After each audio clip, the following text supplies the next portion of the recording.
Hey, Jay Sims here again. This is video number 6 in the 30 days of free content series that I'm doing.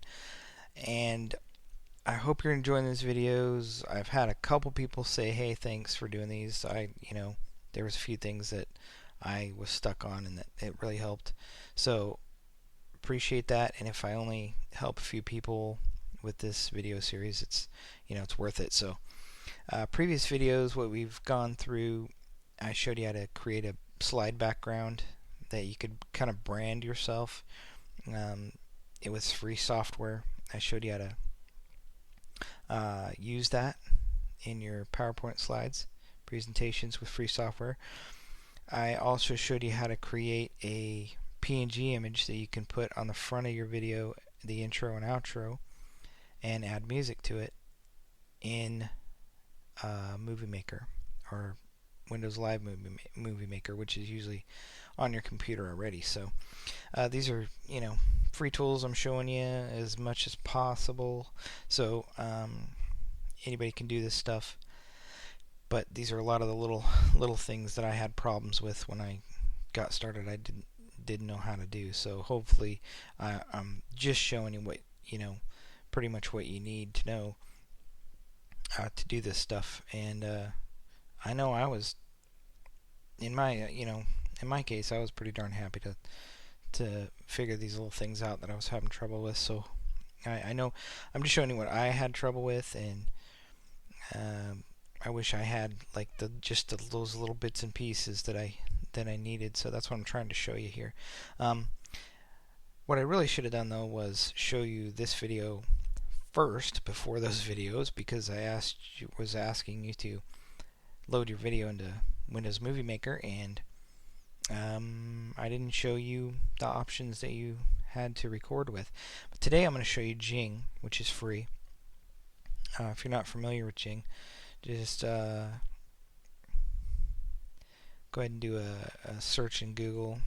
It's TechSmith/Jing. I'll leave a link at the bottom of the video. Once you get here, you can watch the little overview video here. You can download here for Windows or Mac, and it shows you your system requirements here. So go ahead and download that, and I want to show you. Now you can record with Jing, and then you can have a free screencast.com account, which you can use for storage of your videos and pictures that you take, your images that you take with Jing, which is pretty cool. You can save the code, put it on your blog to share your video, or you can share your video on Facebook. I don't know if there's any YouTube options in there. I don't see why there wouldn't be. I haven't actually done this yet.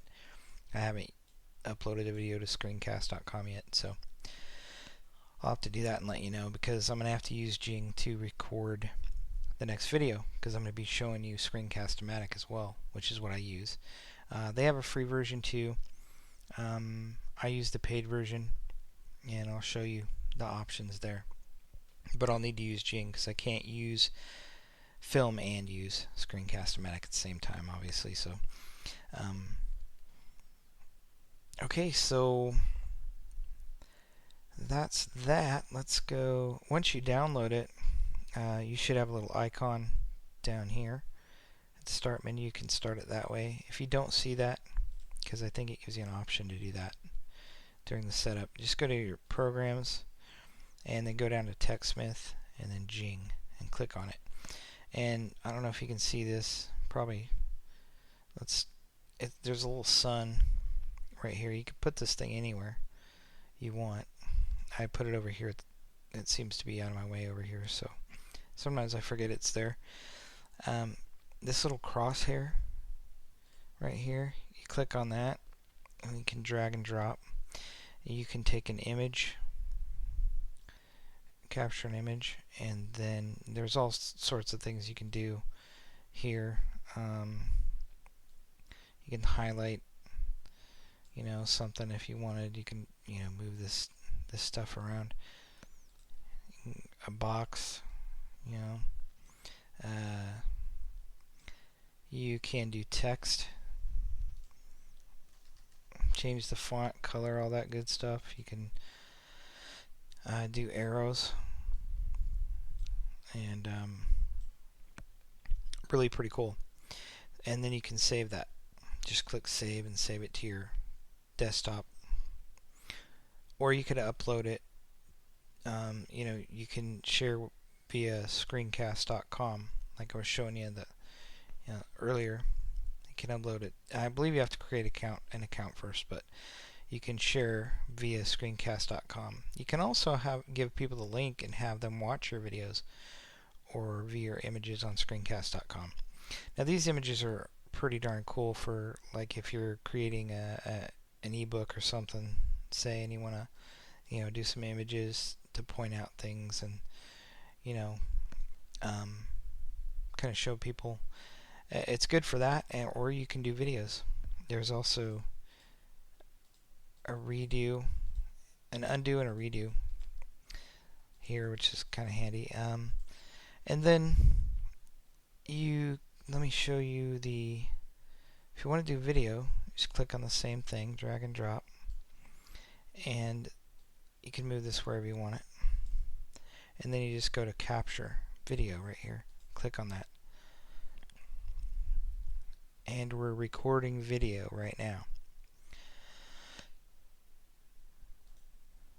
And then it's gonna, when you click finish, it'll bring your video up for review. We're recording video right now. So there you go. And then you can save that as well. Now when you save this, it's going to save to an SWF, which I believe flash file.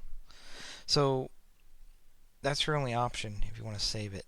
So you'd have to use, if you wanted to convert the file to an MP4, you'd have to use like Handbrake or any file converter, which we're not going to look at today. So we'll maybe take a look at that later. But you could, upload it to your screencast.com free account and get the code, share it on your blog. You could, the YouTube option, I'm not sure if it's in there or not. I'll let you know about that. But you could upload this video, save it to your desktop, upload it to YouTube, Facebook, whatever you want to do there. So pretty cool little tool. It's excellent quality. This is, same makers for Camtasia Studio, which is a couple $100. So very cool. Works very well. I do not remember what the limit on the time limit is for the free version. I think it's like 15. It's either 5 or 15 minutes. But I will be showing you Screencast-O-Matic in the next video. Now there's one more thing I want to show you that actually this will save you some time and trouble. Actually, let me show you where to click here. This the one on the bottom, little bubble on the bottom, the gears. Click on that, and preferences, and then audio input. Because what's going to happen is it's going to automatically record from your computer microphone. So if you want to change that, say you're going to use a USB microphone, you're going to want to click on that audio input options and change it. So this would be my computer audio, recording from computer. It's going to automatically do that. So you'll have to go in here and change this to your USB mic, and then click OK. And I believe once you change that, it'll remember your selection, so you shouldn't have to do it again. But if you have any trouble with that, go ahead and change it here. And we'll also talk about mics as well, which is another thing I probably should have talked about earlier. But I'm using a USB headset mic. This is actually the one that came with my Dragon Naturally Speaking software. So it's actually, I'm really surprised. It's actually pretty good quality. It didn't come with a USB connector, but I had one from another Plantronics headset that I was using that wasn't near as good a quality. So I just took that off those headphones and plugged it in to these, and it works great. So I recommend like a Logitech headset, or something that's going to be decent quality, because you want good quality as far as your mic goes. So these have served me pretty well. I don't even know what the brand name is on them. They just came with my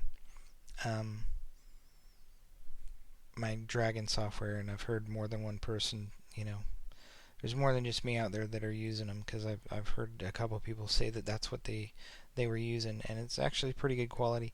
But you can use all kinds of USB mics, condenser mics. You can use a little interface that you can plug mics into, and condenser mics and instruments, and you can get, there's all sorts of things you can use out there. But I recommend just starting with a USB headset mic, but make sure it's a USB headset mic and it's a decent quality brand like Logitech or something like that, because I've tried a lot of I've had a lot of other cheaper mics that just don't cut it. So USB is the way to go.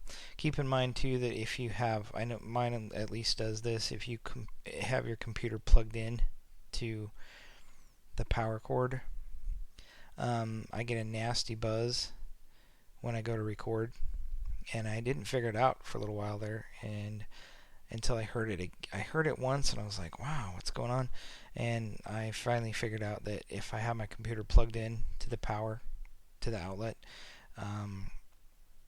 charging it, then I get a nasty hum sound. So you've got to keep that in mind. I always have to have mine unplugged. Got to make sure it's charged up before I record a video, so that I don't have to plug it in the middle of the video, or just make sure it's not got that nasty hum, because you don't want to record a whole video and then find out that your audio sucked because there's a nasty buzz going on. So just test it out first. Alright guys, well this video is like 12 minutes long, so I'm going to cut it right here. Next video, I'll probably show you Screencast-O-Matic, which is what I use. Also a cool tool. Very cool. So that's it. We'll see you in video 7. Thanks a lot.